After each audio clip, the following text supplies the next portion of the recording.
Hello everybody and welcome to the Touring Pro Series Audi Sport TT Cup. I'm Jake Sanson, beside me is Robert Wiesenmüller, and we have some absolutely fantastic racing from some of the top Touring Pro Series drivers on the planet. Lots of great action from round one here at the Nürburgring, and there is an awful lot of drivers on this grid who want to start the season on a high.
Um, I'm really looking forward to this.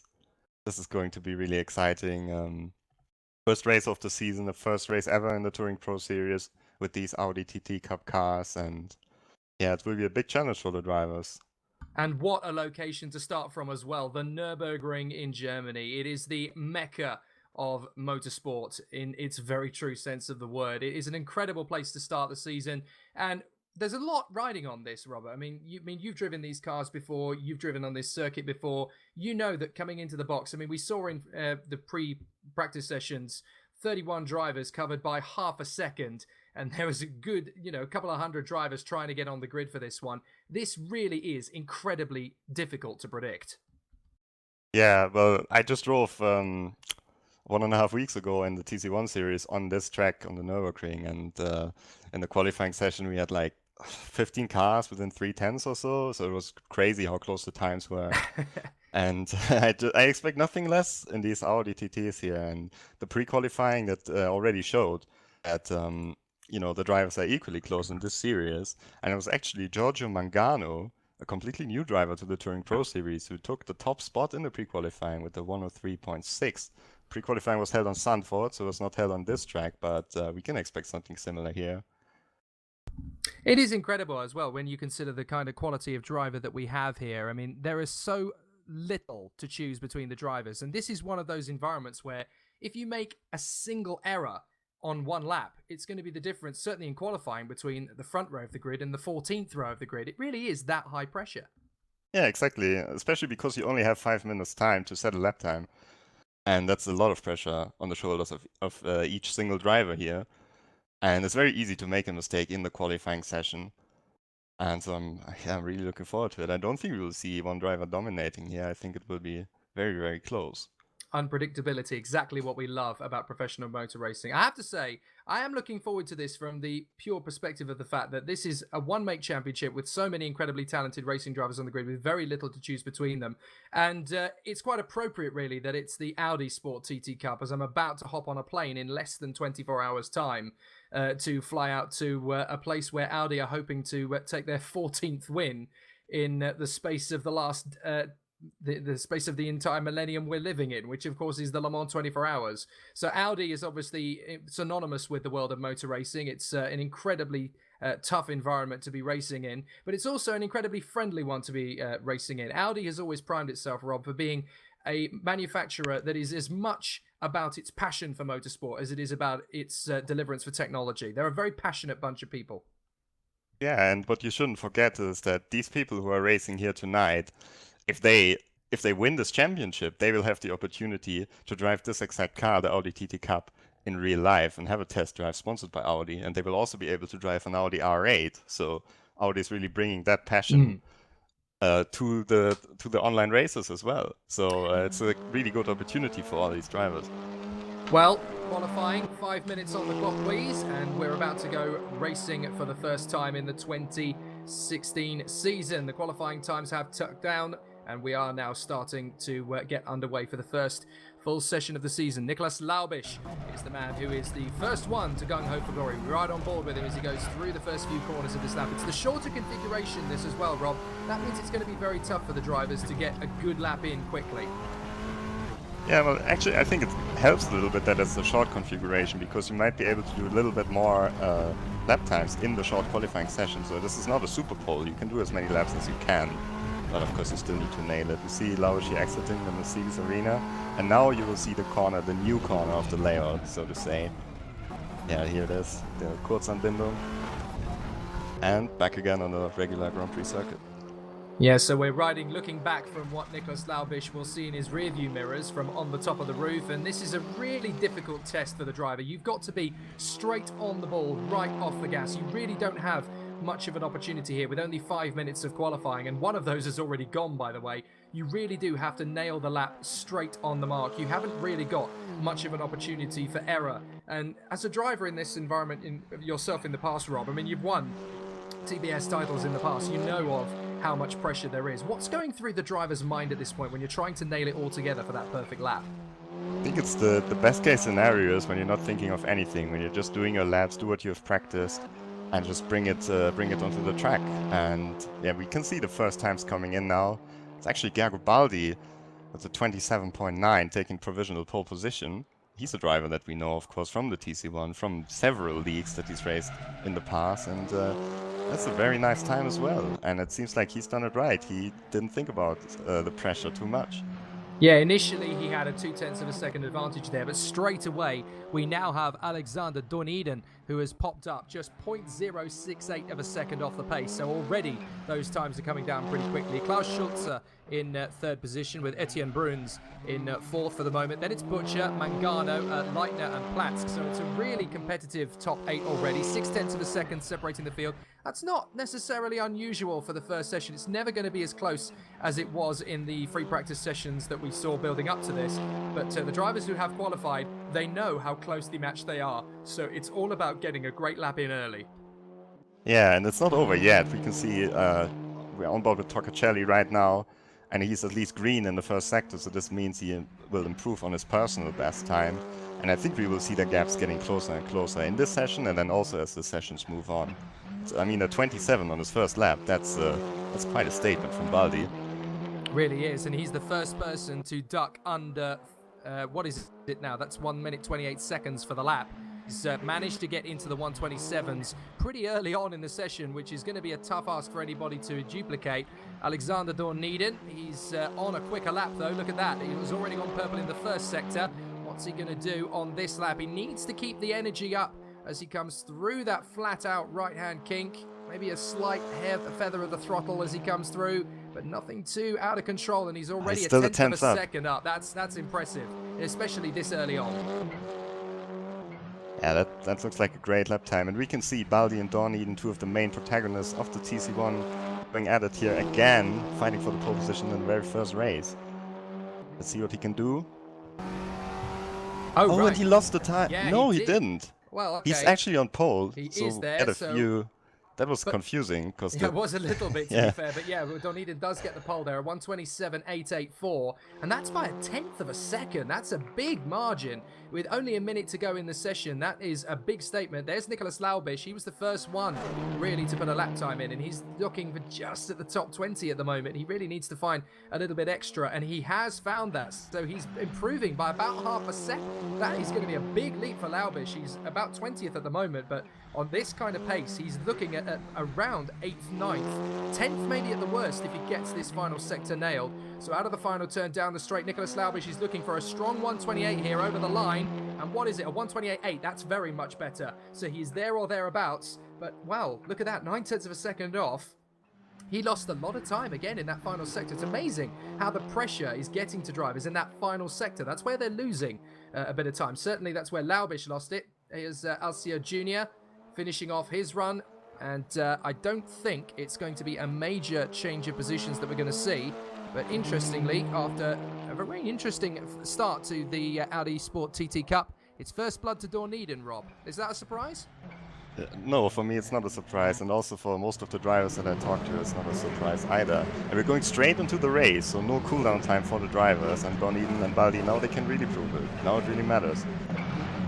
So the drivers are indeed lined up on the starting grid. 20 minutes of racing in the Audi Sport TT Cup. Here's what Baldi sees as he gets ready for the lights to go out. They are on, and wait for it, folks. Dorneden should get a good start here. Away we go. Good start from Dorneden. What's Broom's going to do on the way to the first corner? Schulze is going to try and slot into position as well, but Baldi's got a good getaway. He's just not quite close enough to Dorneden, even to the braking zone for the first corner. So let's see what they can do as they make their way through for the first time. Right round the outside. That's going to be a strong run from Bruns, and they bang doors. Good run there from Bruns. It might just be able to hold this to the inside line, although Baldi is going to do his best to shut the door back, but he has managed to get through into second place. Good driving there from Bruns. Yeah, great start from Bruns, and he just used the opportunity. He saw it that he could maybe get a better run on the outside and just put the position straight from Baldi. But also great start from Dorneden, who's shot straight into the lead pole position, and now he's already got a small gap. Well, we're looking at Janis Baumann, who's having a real tussle on this first lap already. And who is that just in front of him? That's Chris Butcher. So Butcher is already showing a clean pair of heels up at a 7th position. And he's trying to get on terms with Davide Toccacelli. So already a great start to this race as they feel their way through the chicane for the first time and onto the high-speed section of the course. It's Dorneden from Bruns. Baldi is there in 3rd position. In front of Baumgartel, then it's Schulze in 5th from Toccacelli, Baumann, Butcher now down to 8th position in front of Stange and Mangano, so already a really exciting top 10. Yeah, oh, and that was Baumann very late, and Butcher's going off. Yeah, Butcher's really made a mess of that, unfortunately. He tried to get a little bit too eager to the inside line, but now they're going through the... Oh no, that's a big crash. Dear, oh dear, that's not well at all. How did they save that? Well, tumbling down the order, Baumann is having a bit of a nightmare now, isn't he? He's suddenly tumbled down the order, outside of the top 10, and this is going to be a race of attrition as far as he's concerned. Things not going well at all. Oh, that's very close, and you could see in the fast chicane that Baumann was diving very, very late into the corner. Then Butcher completely overshot the corner. I couldn't quite see what happened there, and then into the final corner it went all wrong. And they're still at it. You can see it here on board from Chris Hack, from the reigning champion from 2014, when we were using slightly different cars.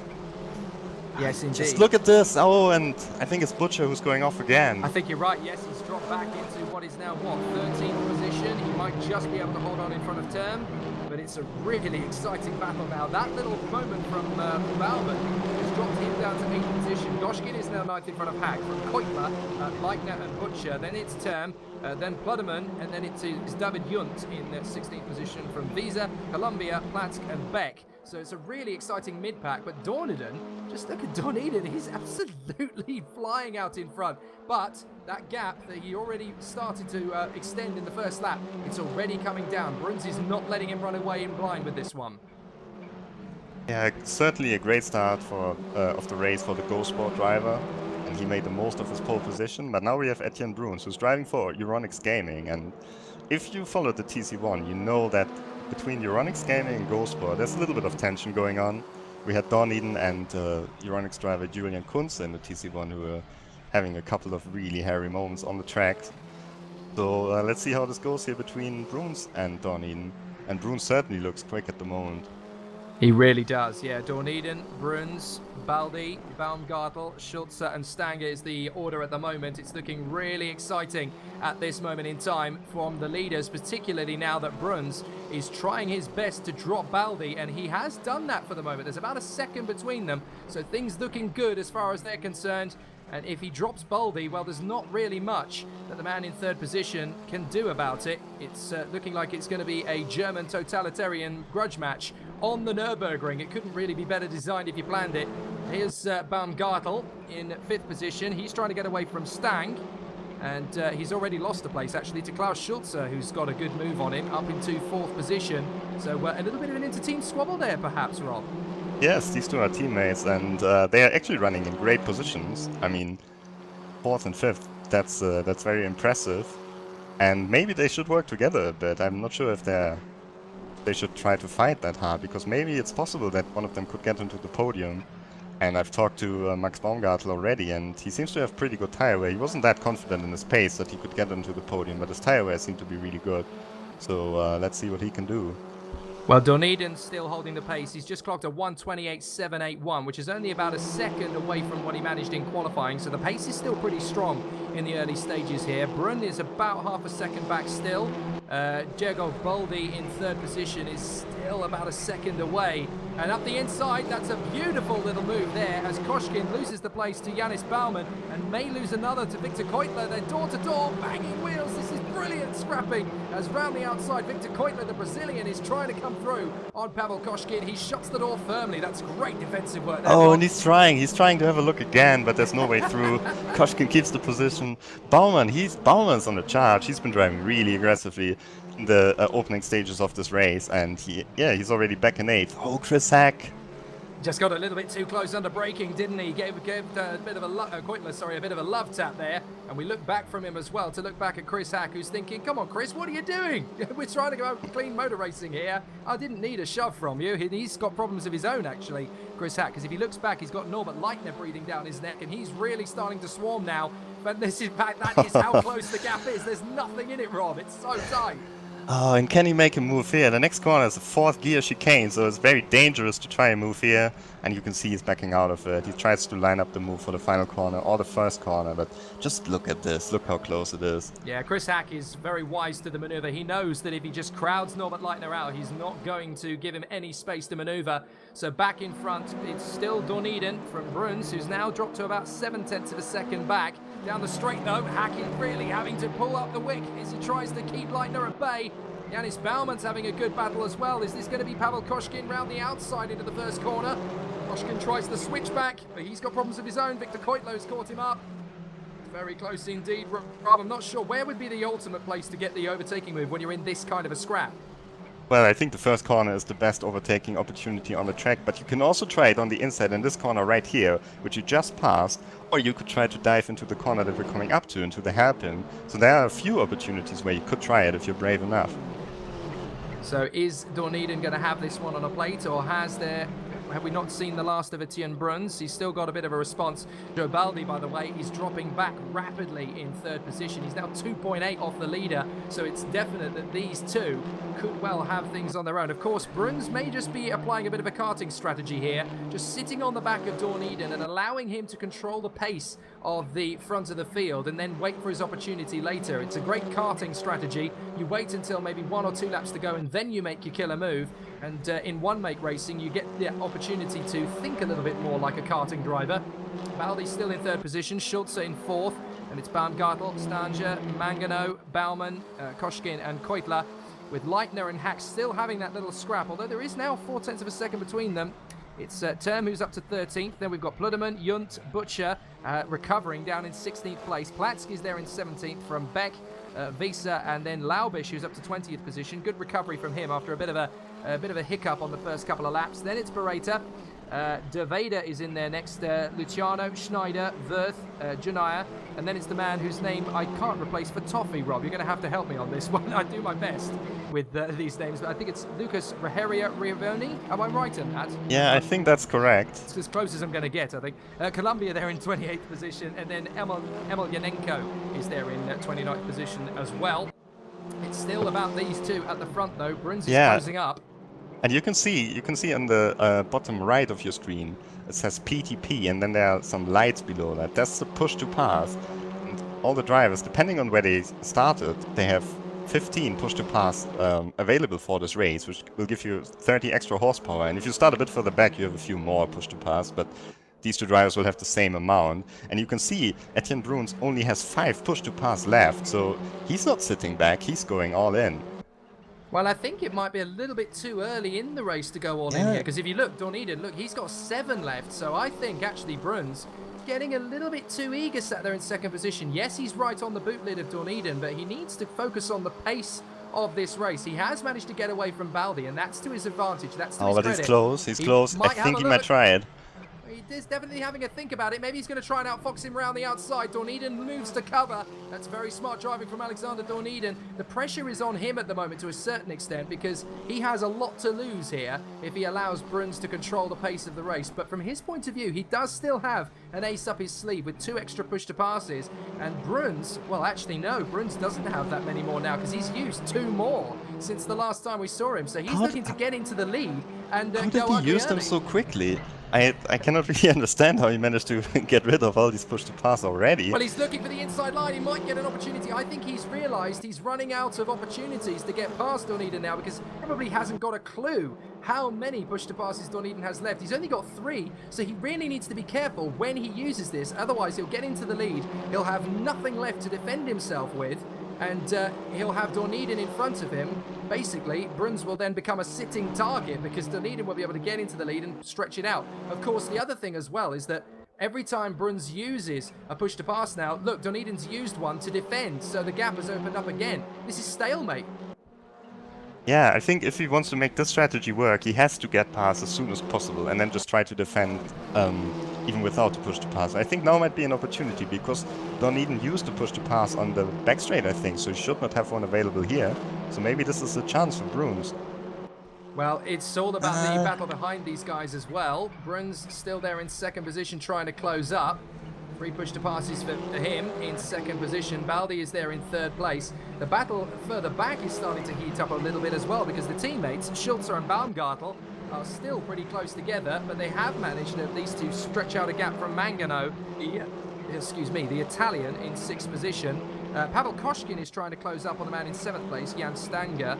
Then it's Janis Baumann, Victor Keutler in 10th position from Leitner. Although it was Leitner, now Chris Hacker's got through. And that's how close it's getting in the battle for 9th position. And off the circuit goes Chris Hack. He's just got caught out there in the middle of the gaggle. And unfortunately, one of them had to get spat out. On this occasion, it was the Brit Chris Hack. That's such a big moment.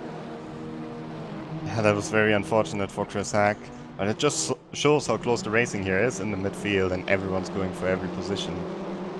Well, in his second half of the race, he's got 8 minutes left on the clock and he still has 8 push to passes. So if Chris Hack has timed the strategy right, okay, he has been locked down to 16th position, as it were, but he may get an opportunity to counteract in the latter stages of this race, especially if the 5 or 6 gentlemen in front of him have used all their push to passes. Newsflash though, Jens Pluderman certainly hasn't. He's still got plenty, and that's a great move. Managed to cut across the front of Alexander Term. The Frenchman, he's going to run and wide. Term's going off. Oh dear, Term does indeed run wide there, Rob, and that's a big moment. The 97 coming for it as well. Chris Butcher trying to get his nose in. He's going to try and stop the door very, very carefully there, but that was a little bit too optimistic from the 97 Butcher, and he very nearly let Platz through there. He was being as aggressive as he was defensive, Rob, and it almost caught him out. Now he's going to have a go for the inside line at the hairpin. Can he get this done? This looks good. Oh, but the blue car brakes far too late. I don't believe it. I don't believe it. Chris Butcher lined him up beautifully for the move, and it's caused absolute pandemonium. Well, I tell you what, Chris is going to be absolutely raving rancid at that one. That was an absolutely infuriating moment from his point of view. And now he's scrapping away with Daniel Beck, the Swedish driver, and the man he was trying to get through in the first place, Jens Pluderman. So Beck is through, up into 15th position. Chris Butcher will probably be suffering from very similar syndrome to the man who's now just overtaken him again, Chris Hack, who's up to 13th position. Yeah. He's the Brits are not having a great day at the office. Yeah, well, they're both THR drivers. Chris Butcher is the most experienced driver in the whole Touring Pro Series. Chris Hack is the reigning champion, and they're battling with all these newcomers. And I know Chris, and I know he will be raging at this stage. Because there was really nothing he could have done. He was just hit by, I think it was Platz, but I'm not 100% sure on who it was. And yeah, that's just, as a driver, that's really infuriating when it happens to you. Well, 6.5 minutes on the clock. Yannis Baumann does not have a push to pass left in his arsenal, so he's really got to be careful here, especially when you consider he's got, what is it, 1, 2, 3 cars right on his tail trying to make the play. He's got Koshkin there in 9th position, Keutler, and then Leitner, who we were on board with. This is Pavel Koshkin. No forms of defence in the terms of push to pass here, Yannis. You've just got to hope and pray that Koshkin isn't going to come past, and he's got 1 push to pass left. Surely there's an opportunity here. Around the outside, they bang doors, they bang wheels, and down to the braking zone. Koshkin is going to try and get the switch back, but on the inside line, Baumann is moving to cover beautifully, and he's not going to let him get through. Now this is the opportunity for the 94 to come on the inside and try and get his own position up there. Victor Keutler, the Brazilian, has he got the move to the inside line? He tucks his nose in, there's contact, and he wobbles mid-corner. Now that's going to open the floodgates for Norbert Leitner to get a switch. This is fantastic battling. That was great, and you could see how the car got very loose over the curb, Keutler's car, and now Leitner's right on him. And then you can see, you just make one small mistake, and immediately you're not the one who's attacking, but you're the one who's defending. And it's a great battle, and Koshkin is doing everything at the moment to get past Baumann. Well, this championship is delivering to the letter. Koshkin might actually have caught out Baumann there. Yes, Baumann has run a little bit wide, and I think he actually managed to get through up into 8th position there. We're looking at Stanger on board with Giorgio Mangano. Mangano's got no push to pass his left either, so it's going to be pressure, pressure, pressure from Jan Stanger for the rest of this race. Up and over the curbs, desperately trying to find the inside line, and he almost got it. Giorgio Mangano sliding across to the right side of the circuit as if his life depended on it. You are not coming through, bucko. And Mangano is through there into 6th position, still keeping on in front of Jan Stanger. The gap, by the way, for the leaders, Dorniden is now over a second clear of Etienne Bruns, so clearly Bruns desperately trying to get some advantage has not worked, and he's actually dropping back. Stanger again has a look at Mangano. He might try and get the switch back here, but Stanger has 1 push to pass left. Mangano, I believe, doesn't have any, so it's going to be a really exciting battle between these two in the last couple of laps of this race. We've got 4 minutes and 20 or so on the clock. And there's only, I make it by calculation, about 3 laps to go here, Rob. It's not long left at all. Yeah, and I first thought that Stanger has a quiet race. A quiet race where he's just moving up the positions, but this does not quite look like a quiet race. And you can see him. He's one of the more experienced drivers, Jan Stanger. But yeah, he certainly can make a move as well. And he's putting a lot of pressure on Giorgio Mangano, the winner of the pre-qualifying. So it's a good battle for a lot of points. And the 6th place in the first race here of this very competitive league, that's something that you can definitely fight for. Especially when you consider that I don't think from one weekend to the next the positions are going to remain the same. So and Davide Toccacelli is out of the race. Yes, you're right. We completely didn't spot that, but he's been in front of these guys, and maybe it was a disconnect, but we couldn't see it. Yeah, he's gone. Maybe a connection issue, unfortunately, and that's going to put Toccacello out of the reckoning, and that will be very frustrating. You've been there many times before, Rob, when you're in the midst of a race and things are coming your way, it's feeling sweet, and all of a sudden you're out of the race and you don't really get much of a warning. That drop in adrenaline, it must be such a difficult climb down, and the rage must be very difficult to control in that moment. Yeah, but the good thing is we have a second race, you have the opportunity to redeem yourself, and I just hope that he will be back on the server attack again for the points, because he was certainly had a top 10 pace here. Well, Dorniden, he's driven an absolute masterclass of a race, hasn't he, so far? He's got 1 push to pass left. He doesn't need to use it really until the last lap, because he's got a second in hand here on Etienne Bruns. He's been very mature and very calm. He's put the car in exactly the right position on the racetrack to keep Bruns from coming through. And he's been conservative with those push to passes as well. He didn't need to use them all in one go, and he's held on to the pace. It's absolute skittles in the midfield. Look at that.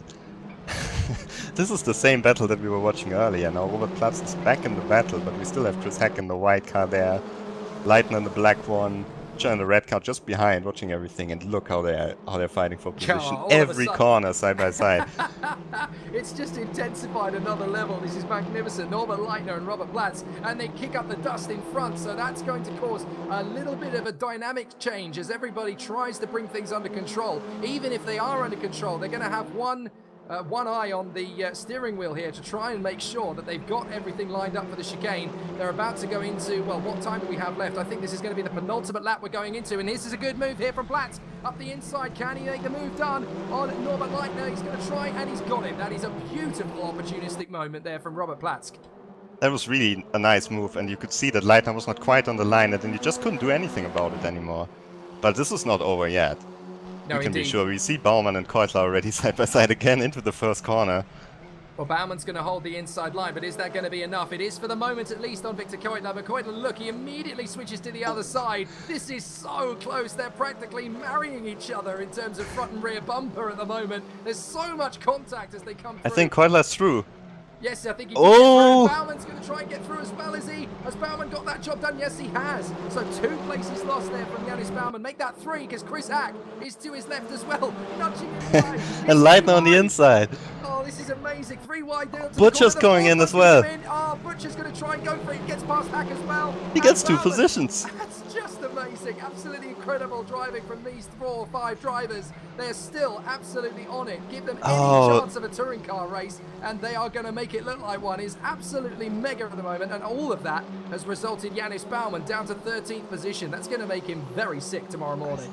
Yeah, he was in the top 10, and he was just absolutely getting mugged in this situation, and it's unfortunate, but that's the racing here. And well, you can see Platzk and Keutler here; they're not finished yet. No, indeed. Oh no! Keutler's off. Keutler is off the circuit of the chicane. That is a disaster for the Brazilian. Victor Keutler, he hadn't got any push to passes to defend with. It just got a little bit too close in the chicane, and the Brazilian is now down at the back when a top 10 finish was on the cards. He will be so annoyed at that one, and that might well be a conversation for later on. Dornin has lost the lead.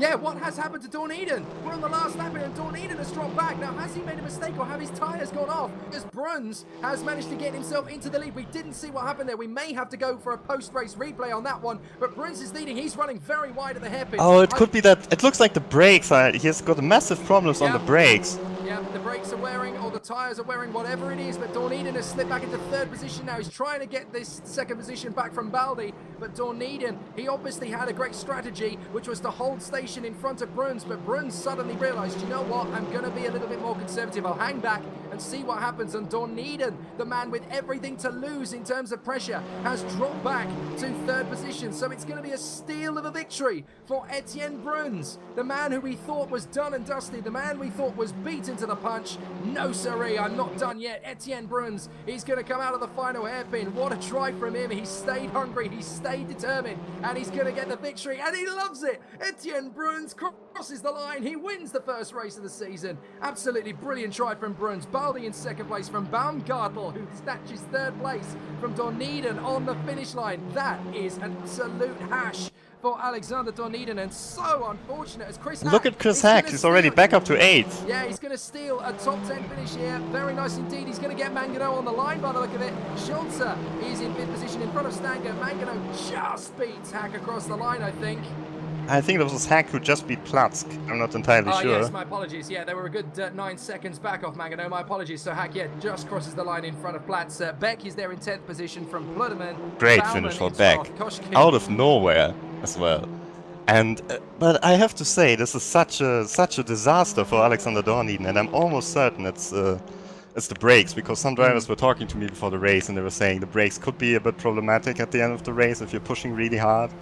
And yeah, it looks like we found our first victim. Alexander Dawn Eden really loses this race at the last lap. He was the fastest man of the race. He led pretty much every lap of it except the last one. That is astonishing from Alexander Dawn Eden, and such cruel punishment for all that hard work. But it's first blood to Etienne Bruns. He's done an absolutely cracking job to stay in the hunt all the way through. Baldi in 2nd place, and it's a good 3rd position too for Baumgartel. He'll be delighted with that. A podium in the first race of the season, Rob. That always gives you something to smile about going into race 2.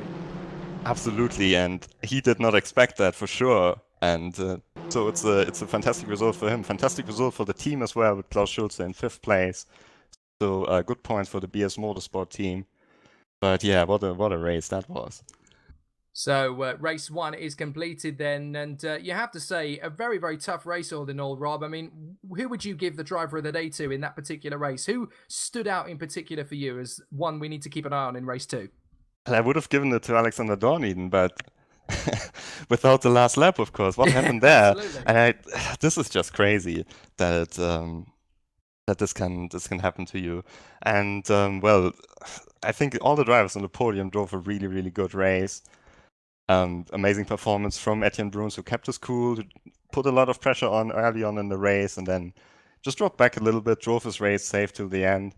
Garibaldi as well just takes the points, solid performance. But I have to say, for Max Baumgartel, that's one of the drivers that I didn't quite expect to be on the podium pace, and for him to pull it off and then pass Alex as well in the final corner for the podium, that's my driver of the race.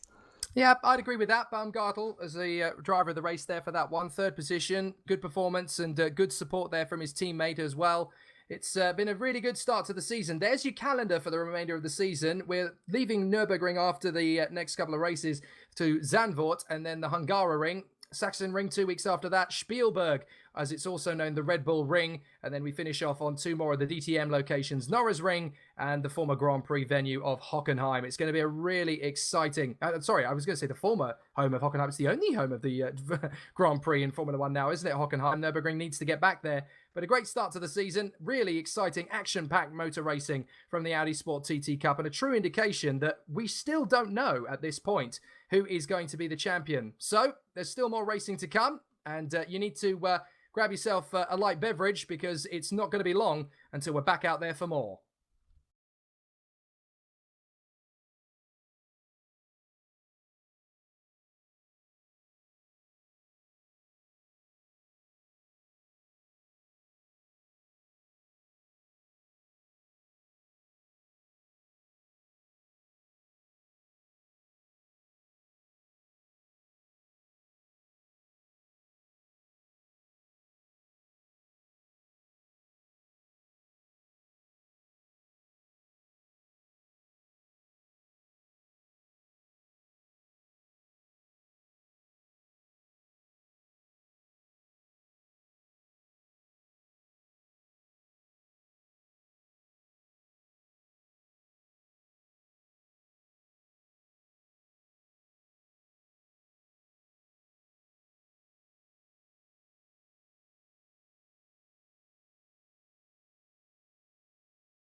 So, welcome back, folks, to the Touring Pro Series TC2 Audi Sport TT Cup from the Nürburgring. We've just recovered from an absolutely spectacular first race. Totally unpredictable, exactly as we were hoping it would be. It all looked like it was going to be about Alexander Dorneden, but it ended up being Etienne Bruns who took the victory after a cracking opening race, Rob. It's really exciting to see how this season has already thrown a bit of an unpredictability into the works.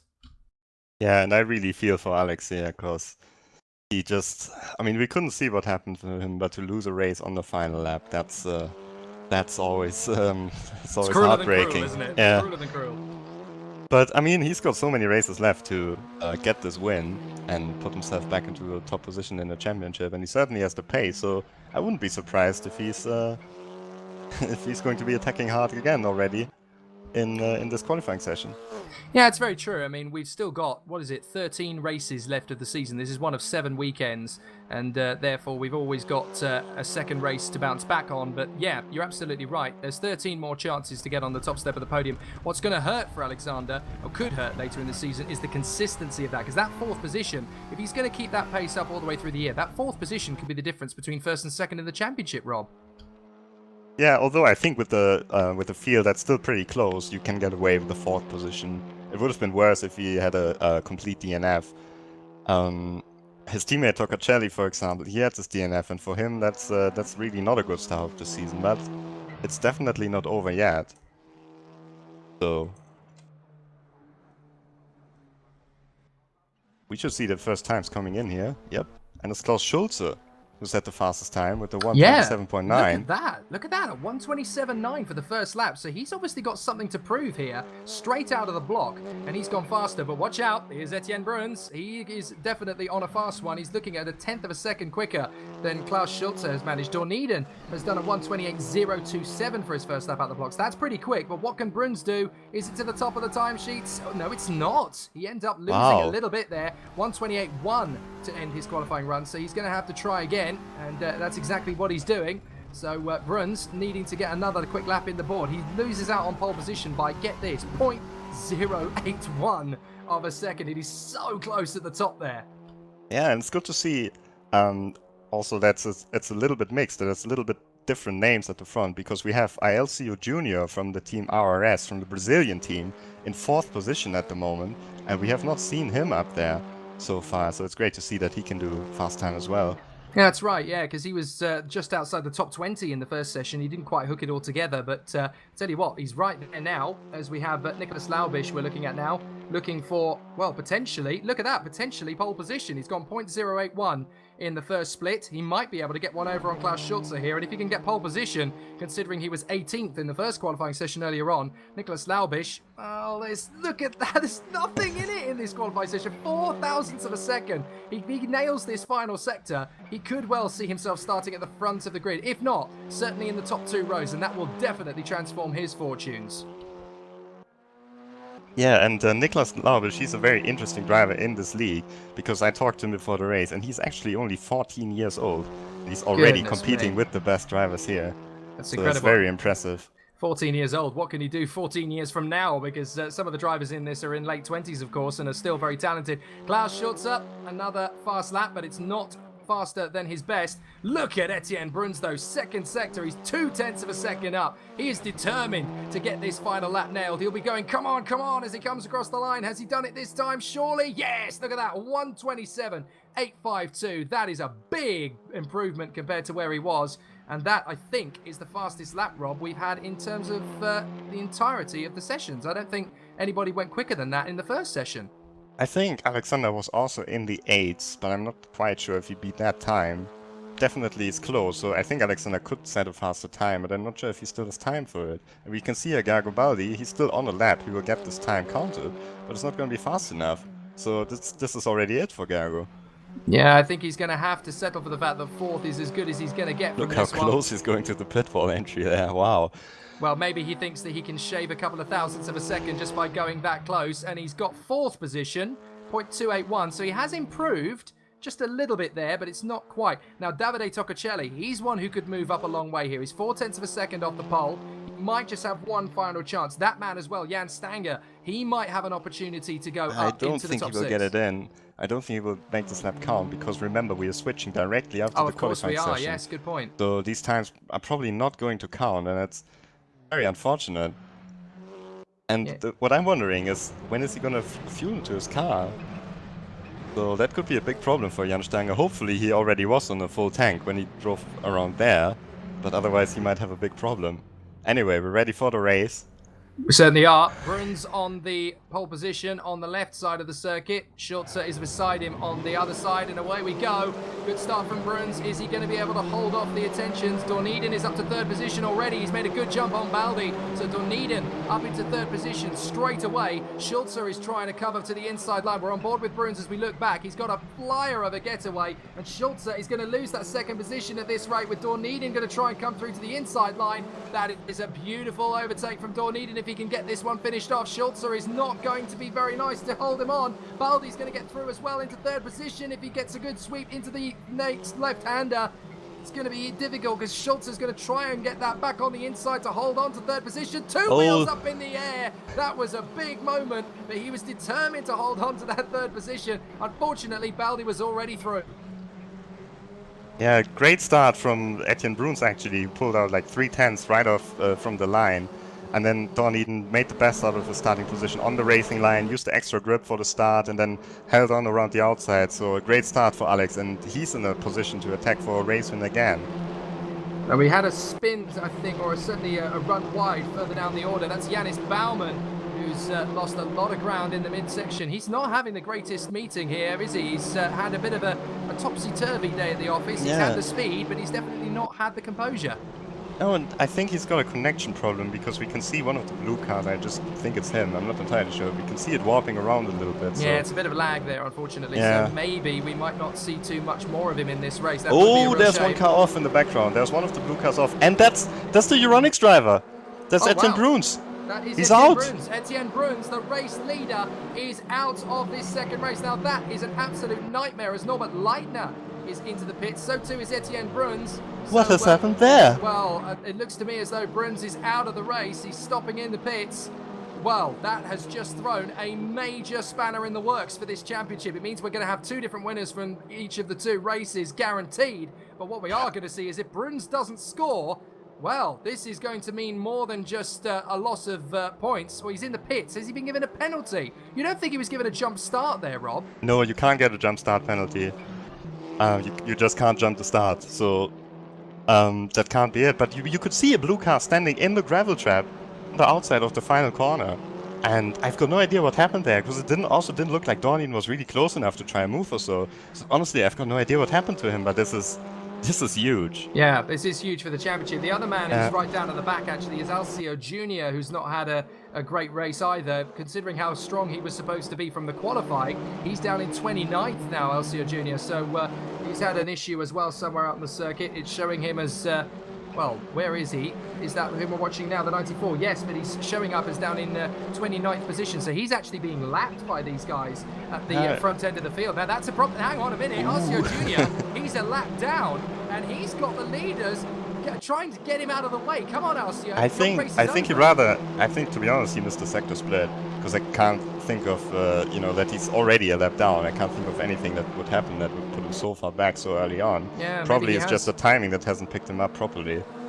Yes, possibly, I suppose. If that's correct, then maybe we might see him back in the top six again as well. But Dorniden now, through all of that, we've almost pretty much forgotten the fact that with Bruns down the order and out of the race, effectively, it's now Dorniden who leads the way from Baldi and Schulze. So it's going to be the other Memotech racing car that could be on course for a podium here. But incidentally, the other man in the team, or certainly the man who was on the podium last time, Baumgartel, is down in 22nd. So that shows again, Rob, just how different one race is to the next and how close it is. Yeah, and it's been a lot of drivers that were having problems, like Butcher in the first race, as well as Toccacelli, and now Bruns. Whoa! Lucas Rivoni just got sent off the track in the hairpin. What happened there? Just got hit off by the white car. Well, I think this was Barreto or Luciani. I think you're right. It was Carlos Barreto. But yes, Rogerio Rivoni having the worst end of the deal there as the 99 car rejoins the circuit. And the Frenchman, well, he's going to be hopping mad about that one, isn't he? I'm not entirely sure what the excuse is going to be for that one. But he's a racing driver, Carlos Barreto, so I'm sure he's got one. But whether it will stand up in court or not is another thing. That was a big hit. I mean, he must have carried way too much speed into this corner. It's a corner that you usually drive in second gear, and some driver will probably drive it in third. But That looked more like 5th gear, full speed. It That's did, a bit crazy. it almost looked too Grand Theft Auto to be RaceRoom, didn't it, at one point? But there you go. Laubish now, how aggressive he is in the braking zone. He's able to carry so much more energy into the braking zone than Janis Baumann, and that's got the German on the back foot. Janis Baumann trying to hold his line. Nicholas Laubish, he's starting to get really racy. I thought I could sense that there was a little bit of frustration in race 1. Now he's got himself a good grid position here. He is on it. Yeah, but he has to fight against Laubish, and Laubish will be pushing really hard in the beginning of this race. And yeah, it's very interesting. It's good to see these new drivers coming into the league. And like Ngannou, Baumann and Laubish, they all have not raced in TPS before, so it's their first race meeting for them. And look where they are, fighting in the top 10, so it's great to see.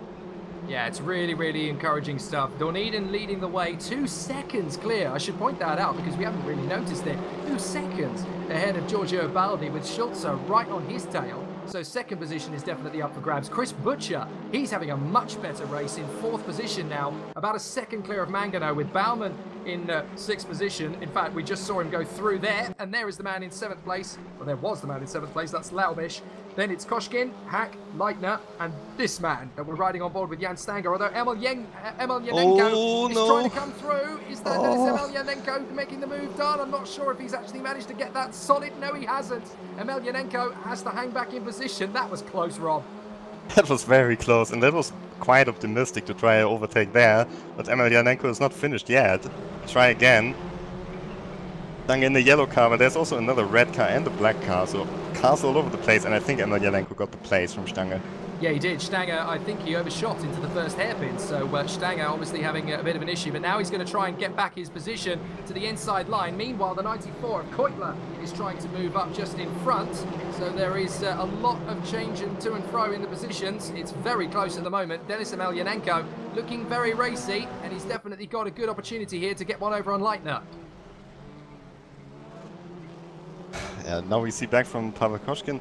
To be honest, I'm not quite sure who the red car is in this fight. Is it Keutler or is it Jund? Well, it's the oh no! Oh, there's contact! That's not gone well. That's Koshkin in the mix there, along with Chris Hack, I think, was involved in that one as well. So, oh, and that's Laubish from the battle ahead. Oh dear, no, I think it wasn't Pavel Koshkin, it was Denis Emelianenko. So Yanenko was the one who's dropped back, and Emelianenko's down to 20th position now. Laubish is down into 14th position. Ludeman is down into 15th position. So a couple of drivers really getting stymied by that one. And Laubish, well, he's going to be very frustrated. He had a difficult race 1, and it was looking like it was going to go his way in race 2. Perhaps not. Yeah, apparently he made contact battling with Janis Baumann, and that cost him a lot of positions. And I think Emelianenko was just a victim there in the scene, so interestingly, definitely not good. Interestingly, Baumann is still there in position. He's in 6th position, so he may be feeling pretty smug about the fact I got away with that one, and that was pretty close. But up the inside, this is going to be a move for position as Term gets the move on Pluderman just behind Laubish. So he's up into position, and the third man in the equation there, Robert Platz, he's going to come through as well. Tucks to the outside line. Oh, it's getting very close in the team squabble. Pluderman desperately tries to hang on. Oh no! Pluderman has been pinned there by Platz. Oh, that was a close one though, because he was closing the door quite late, but it looked like Platz was a bit late on the brakes and just gave him a little tap on the rear. And yeah, I think maybe just a couple of inches in the braking zone is what made the difference there. And Pluderman, well, he's going to have a lot to say about that one, but it's not going to make any difference to the result. He's down to 23rd position behind Divider and in front of the Canadian Arnold Columbia, so he's lost a huge amount of time. That's not gone well at all. Meanwhile, Alexander Dorniden, well, he's looking to put right what went wrong in race 1. He's there in the lead, 3 seconds clear of our man in 2nd place, Giorgio Baldi, with Schulze 0.2 of a second back. Butcher's not far away either, actually, so the man in 4th position, Chris Butcher, he's still got a chance of a podium, although he's coming under some pressure from the Italian Giorgio Mangano. Then it's Baumann in 6th position from Koshkin, Hack, Leitner and Stanger, with Keutler, Jund, Raivio, Laubish, Term and Platz, who we're watching in 15th and 16th. And you can see the car from Alexander Term. You could see that it has a big damage at the front, so he's been in some battles as well. Maybe he picked that up with the accident with Lausch. And this red car there, who is it? I think Keutler. That is Keutler. He also has the same damage at the front, and Jund just drives past him. Yeah, that is Keutler, who's got some damage, so you can see. Good race from David Jont, by the way. He didn't start very far up, but like he usually does in the races, he's very solid, very consistent, and he stays out of trouble. And yeah, he's picking up a lot of positions here. I'm glad you mentioned that, Rob, because it's that kind of consistency, actually, that could buy him the championship at the end of the year. Okay, so the Nürburgring not in the top 6, but that doesn't mean he won't be in the top 6 for the remaining 6 rounds of the championship. So the points you gain here could be crucial when we get to the final round of the championship at Hockenheim, because it'll be that 11th position, that 12th position, that could make all the difference. And good work from Jont. You know, he's used a lot of his push to passes. He's not got many going into the second half, but he's actually in a pretty strong position. He's only a couple of seconds off the back of Jan Stanger, and there's 4 cars in front of them battling for position, led by Janis Baumann with Koshkin, Hack and Leitner in tow. So Jont is actually not in a bad position here at all, being in 11th position with a few push to passes left. He could steal a pretty solid top 6 finish if he's not careful. Yeah, David Jont has been my teammate for several years, and I've always said if he just puts a little bit more practice in, he could actually, you know, fight for wins in these leagues. And you can see it here in the second race that he's found the pace, and if he could just find that little bit more, he would actually be able to do extremely well in all these championships. But even so, even now, he's looking to pick up a really good points finish. Well, Koshkin has got Hack and Leitner scrapping away for 8th position behind him. I think Leitner is about to put one over on Chris Hack round the outside. If Chris Hack doesn't shut that door pretty firmly, he needs to make that Audi as wide as a Buick at the moment, because Leitner's really taking it to him through the slower corners. He seems to have a lot more in terms of energy through the corners. He's using a lot more curb, but he also seems to get good power off the turn. He might have an opportunity. Oh, Leitner going might into have the a hairpin. chance. Yeah, I think you're right. No, he decides to hang back at the moment, but that's going to be a little bit of a wake-up call to Chris Hack. That's a "you-who is anybody home" moment for Chris Hack, and now it's up to him to keep him at bay. But Leitner is really gunning for it, Rob. He's not done yet. Yeah, but you can also see that Leitner is being cautious. He's not trying too hard to attack in a corner where he's very low chances of making the move stick. He's an experienced driver. He's someone who already raced with us 5 years ago. And so is Chris Hack, so these two probably know each other and they respect each other on track. And I don't think we will see an accident between them. But it certainly looks like that Leitner has got very good race pace. And the Smile Power Racing driver, I don't think he will necessarily finish in that position. I think he can still move up. Well, if we're going to make sure that lightning doesn't strike twice in the same place, we should keep an eye on Dawn Eden out in front. He still has anywhere between a 2.5 and 3 second advantage at the moment on Baldi, but Schulze is right on his tail, so that's not done and dusted. There is Schulze, in fact. It's not 0.2 of a second anymore, is it? It's a couple of millimeters as he now looks round the outside for Giorgio Baldi. Now he's going to try and cut to the outside line. There's no way through. Baldi is not going to give him an inch.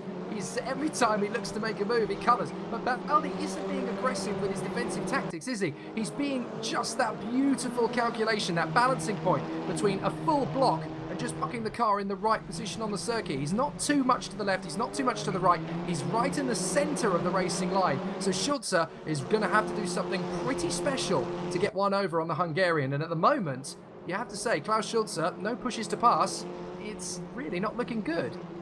Yeah, but the regular TPS followers will probably remember the TC1 race at the same track 1.5 weeks ago, where Baldi was leading the entire race, and then on the last lap Julian Kunze pulled off a great move around the outside of the first corner. So he's doing a good job now, but he has to stay, stay awake and stay very, very cautious with Schulze right behind him. And Schulze, what an impressive race from him. He's just, he's looking so quick, putting so much pressure on Baldi, and it certainly looks like he can go a little bit faster at the moment. Yeah, I have to say, Klaus Schulze are very impressive. They want to keep an eye on their mirrors, though, because both Chris Butcher and Giorgio Mangano are starting to close up on them again, so it looks as though we could eventually have a 4-car fight. The lower 2 steps of the podium, Schulze again has a look as Baldi runs across the apron to block the German in his position of second place. There's Mangano. There was Mangano in 5th position. We were going to look at him briefly. I think we're on board with Butcher. That's not a lot of gap between himself and 3rd position. He is getting much closer under braking. These two continue to swabble. They're going to back themselves into Butcher and Mangano, and that's going to make things very entertaining at the end of this race. Now it looks as though his Schulze are going to have a go at Baldi. No, again, he just puts the nose out in front, has a bit of a look at him. He's not going to go anything aggressive. There's still 5.5 minutes or so left on the clock, so I would have made the move in 2 laps time if I was still on the boot of Giorgio Baldi. A little bit hairy though mid-corner though, isn't it, Rob? It's very, very difficult not to lose the back end. It snaps away pretty aggressively through that part of the course. Just look at Chris Butcher, and this is the most experienced driver in the whole field, and he's still got 5 push-to-pass left. He's saving that for the end. Oh, and that's Schulze going in a very, very fast corner for the move. Yeah, he's caught Baldi out. Is he going to make it stick? No. He's going to get up the inside. No, he's going to run wide. He's going to have to give that place up. So Baldi gets through. Butcher's going to use the opportunity around the outside. No, very good defensive move there from Schulze. But look at Butcher, he's now on the push-to-pass, and I think Schulze doesn't have one anymore. So this should be an easy pass for Butcher. And he's taking the inside. Now, let's see if Schulze can hang around on the outside in the first corner. Still ahead. Butcher's there on the inside though. He might be able to get the run round the outside if he can keep the energy of the car dissipated. They bang doors, they bang wheels, and still Schulze holding that inside line. Butcher has to concede and run in 4th position. Mangano's going to close up on both of them as they make this move into the left-hander, down the hill, using the apron to get good purchase into the right-hander. A little bit of curve, but not too much because it'll spit you out to the outside line. This is really energetic stuff from Chris Butcher as he puts Klaus Schulze. He's now the man under pressure, isn't he, Schulze? Because Baldi, he made a mistake, but he wasn't able to capitalize on it. And that little moment, by the way, Rob, that's seen Alexander Doniden extend his lead to what is now 3.5 seconds or so. He's got this one on a plate again. The big question is he going to be able to hold it this time?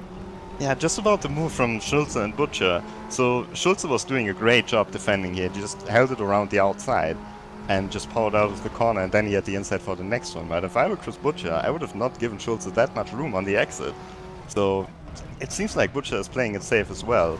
But yeah, as you said, for Doniden, I'm not sure if he really has to be pushing that much at this stage. Maybe he should just try to drive safe, drive a little bit slower, protect his tires and his brakes, and just carry it home so we don't see a repeat. But it's now 4 seconds that he has as a gap, so he must still be pushing. Yeah, I think he might be, and he may well run into exactly the same problem he had in race 1. But this is on board with Baldi, round the outside. Klaus Schulze is going deep into the braking zone. Can he take it right round the outside, or again, is Baldi going to be solid? Yes, he holds the line beautifully to the inside line. He doesn't give Schulze an inch of space on the inside line. And Giorgio Baldi, again, defending brilliantly here. The Hungarian having an absolutely brilliant race, it has to be said here, Rob. He's really controlling this opportunity he's got with malice and calculation. Yeah, but this is not a comfortable position to be in, because now it's not only Schulze, but it's also Butcher and Mangano who are just right behind him. And if he just makes the slightest mistakes, he will not only get passed by 1 car, but by 3. Yeah, he just made a bit of a mistake there, Baldi. He ran a little bit too deep into the hairpin, and that's allowed Schulze to tighten up, that's allowed Butcher to tighten up, and that's allowed Mangano to tighten up as well. 4 cars scrapping away for the lower 2 steps of the podium behind Doniden. And of course, all 4 of these guys will know what happened to Alexander Doniden in race 1. So they're all thinking, well, what if he does that again? This is not a battle for the 2nd place. This is a battle for victory. I've got to go for it again and hope that I can just stay hungry and stay in the chase. 2 minutes to go. That is the equivalent, Rob, of 2 laps to go. Yeah, and just look at this queue of cars there, and he just couldn't put anything in between. And that would be really interesting how it turns out in the end, because the time's running out now.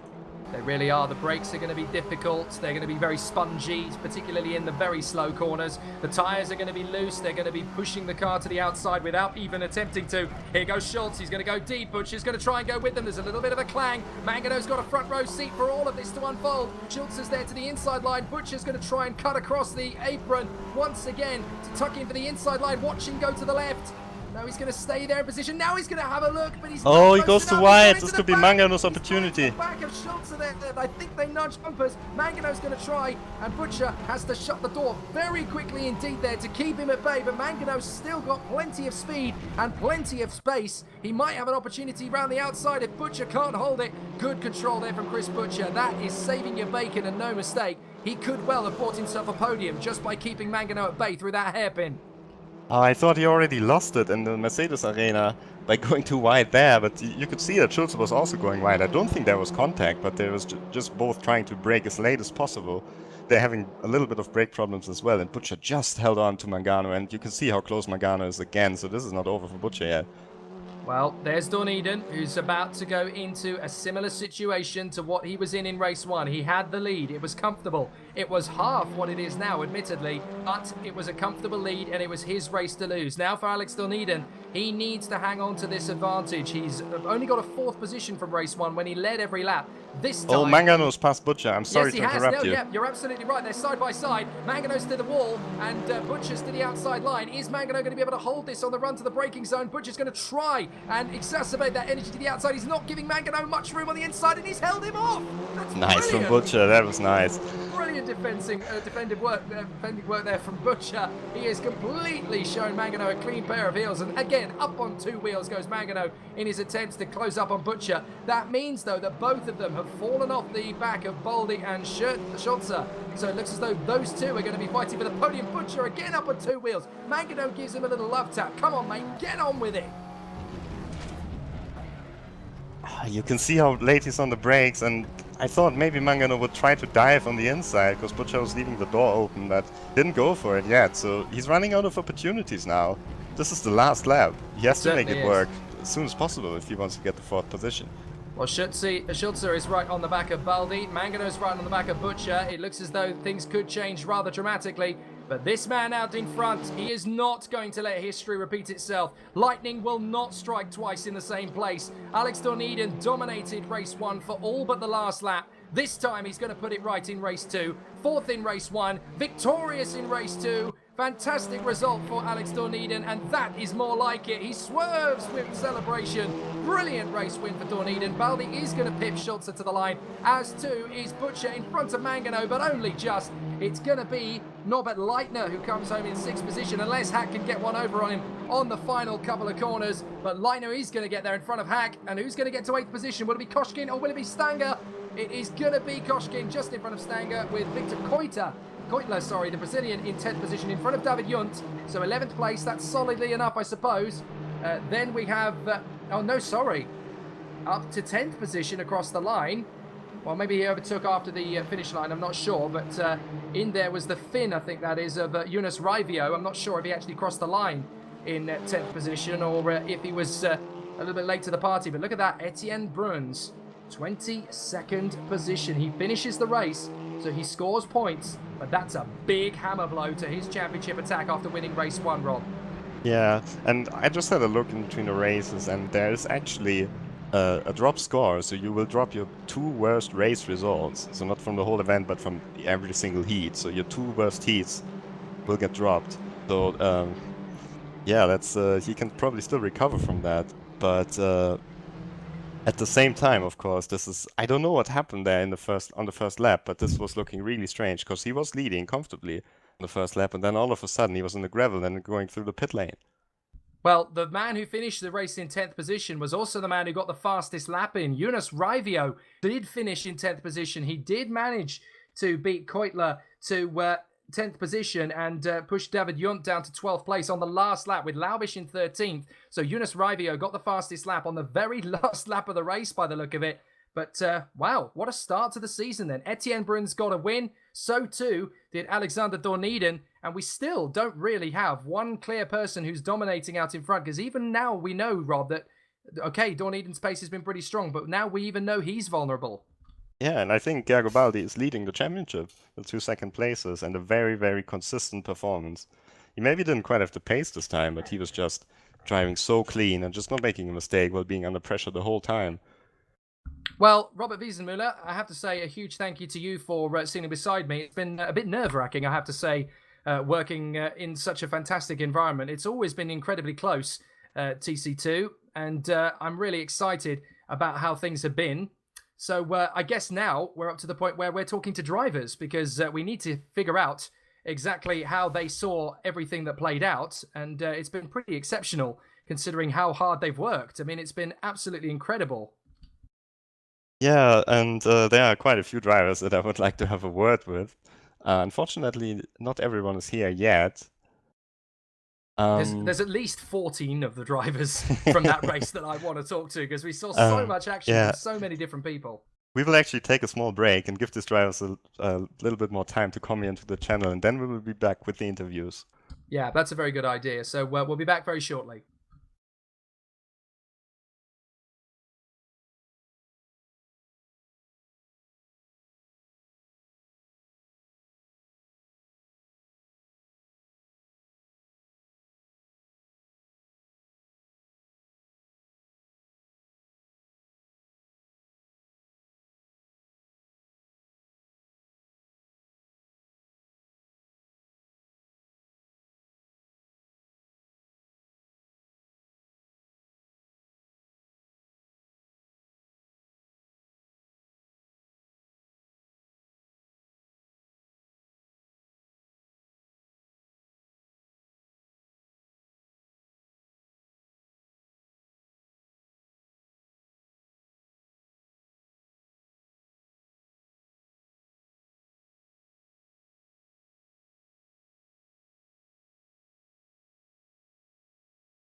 Welcome back then to the TC2 Audi Sport TT Cup on Touring Pro Series. What a fantastic opening meeting of the season.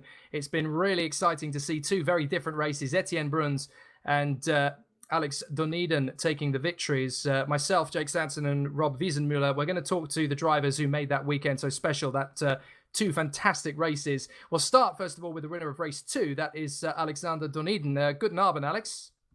Guten Abend.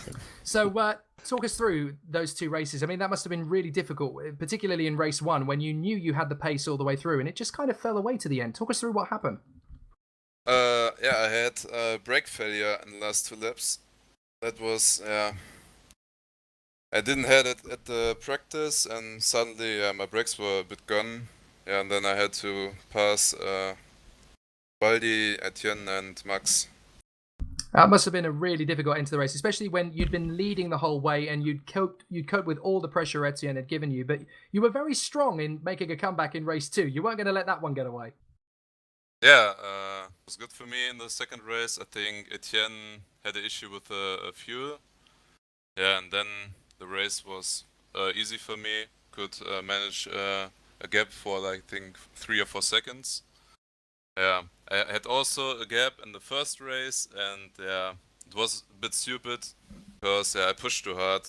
I had to manage the brakes, but yeah, it was a dumb fault for me. Yeah.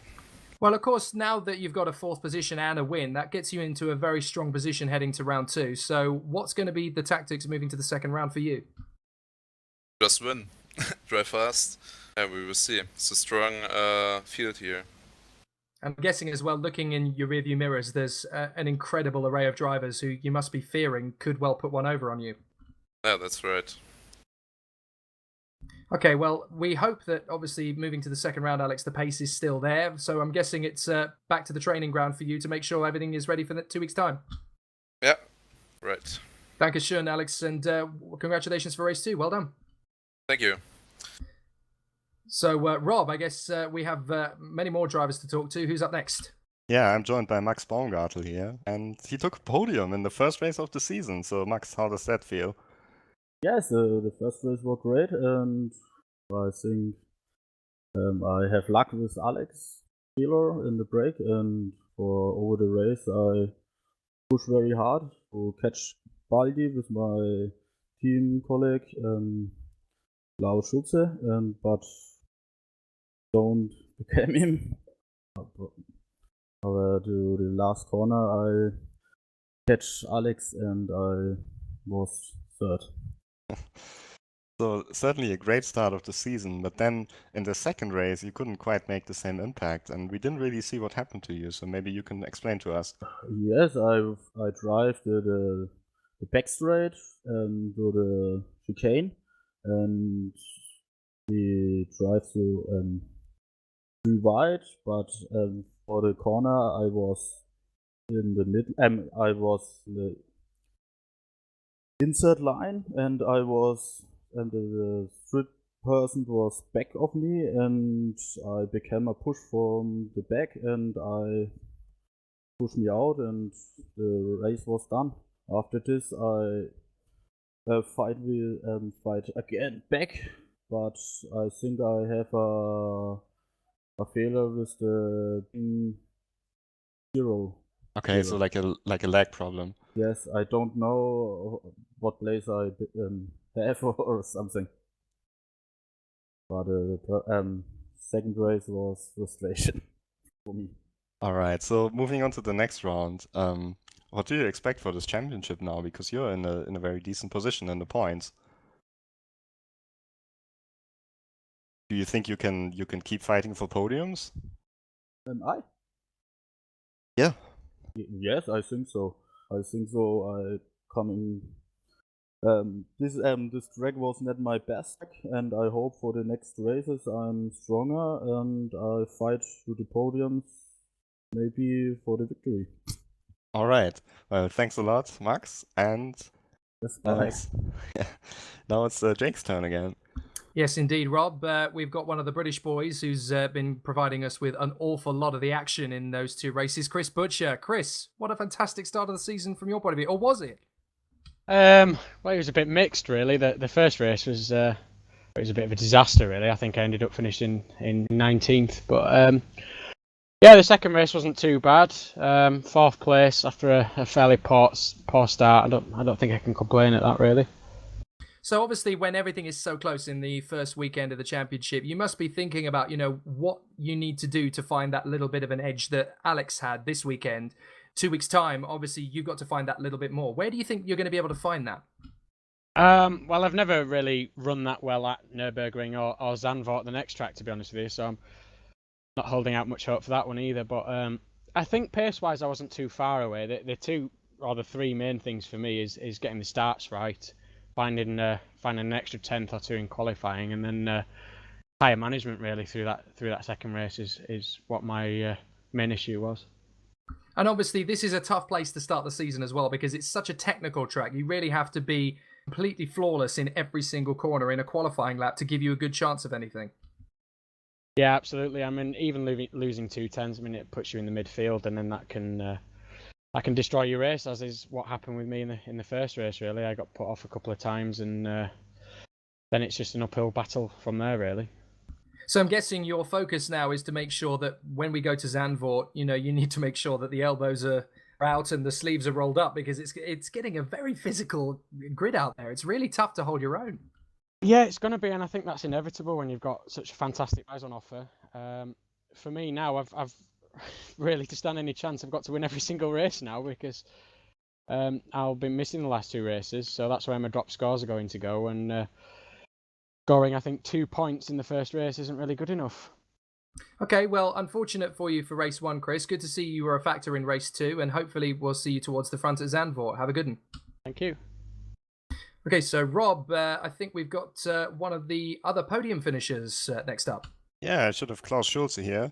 And Klaus, what a great second race from you.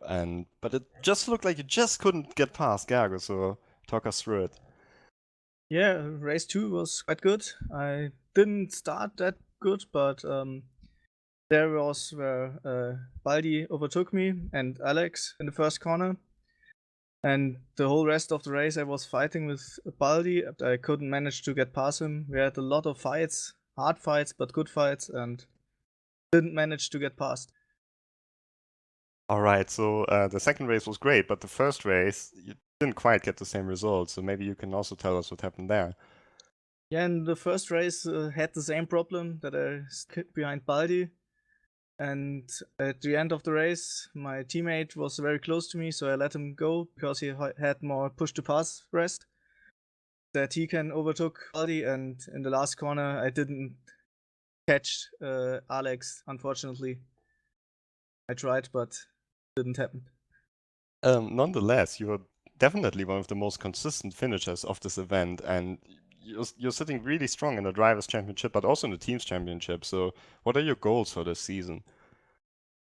Took as many good points as possible, and look how it comes out at the end. All right, then thanks, Klaus. And Jake should have a final driver for the interview. Certainly do. Yes, it's the other Brit in the equation, Chris Hack. Chris, how was that in terms of the energy of the race? It looked pretty hectic out there.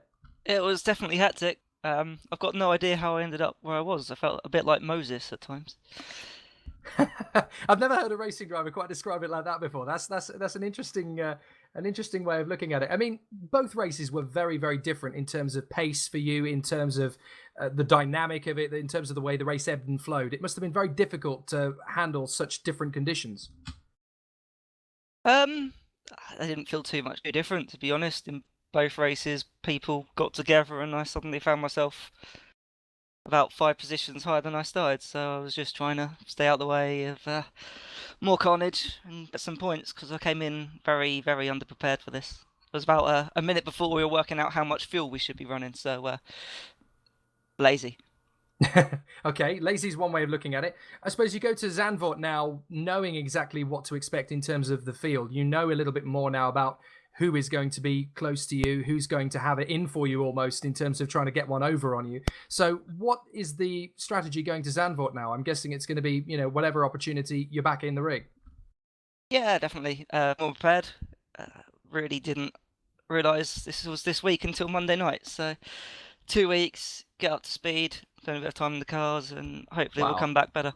That's not bad considering you only found out about it on Monday. That's pretty impressive. I mean, especially as well, considering you were right in the gaggle for both of those races and you were scratching at the surface of the top 10. So perhaps with more opportunities to prepare, we should be seeing you on a few podiums.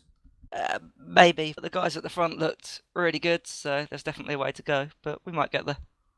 Okay, Chris, well, thanks for talking to us and thanks for entertaining us so brilliantly out on track. Thank you. Cheers.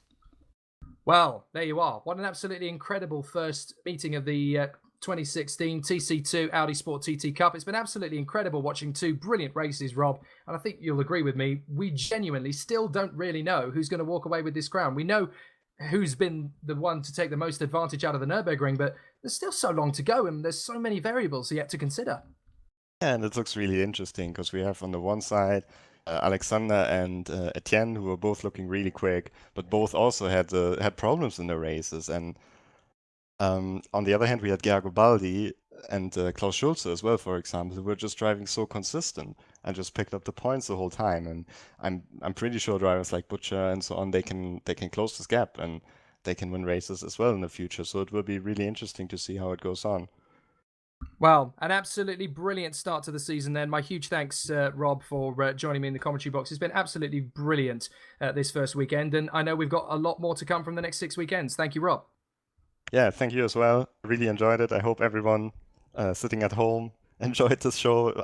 Well, it was certainly really close racing, and it will keep going like this. I'm certain on Zandvoort it will be as close again. Did I pass the audition, Rob? Do you think is that all right? I mean, how do you think I settle into Touring Pro Series? I don't know if my style works or not.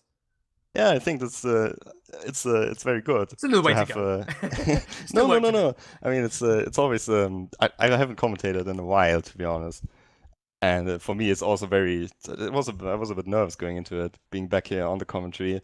But when you have racing like this, you can't really do that much wrong, right? So the racing speaks for itself. It's just amazing. And I think even if I stay on mute for a whole race, people are still going to enjoy that when they have battling like this. So yeah, I really enjoyed it, and I can't wait for the next race in 2 weeks. Me neither. Yeah, 2 weeks' time we go to Zandvoort in Holland. Same time, same place, 2 weeks from now. You can keep up, of course, with everything that's going on Touring Pro Series via Facebook and via Twitter at Touring_Pro. There's so much going on the Touring Pro Series community as well, so do keep up with that as well. And of course, stay right with us here 2 weeks from now for more action from Zandvoort before our calendar goes through to Hungaroring, to the Sachsenring, to Spielberg, the Red Bull Ring as it were, to Norrisring and the Formula One venue Hockenheim on the 7th of September. This is going to be a cracking summer for some brilliant racing with an Audi Sport Experience at the end of it all for our champion. And at this point, we still don't know who that's going to be. From Rob Wiesenmüller and from myself, Jake Sanson, a huge thank you for watching, and we'll see you next time here in the Audi Sport TT Cup from Touring Pro Series. Bye for now.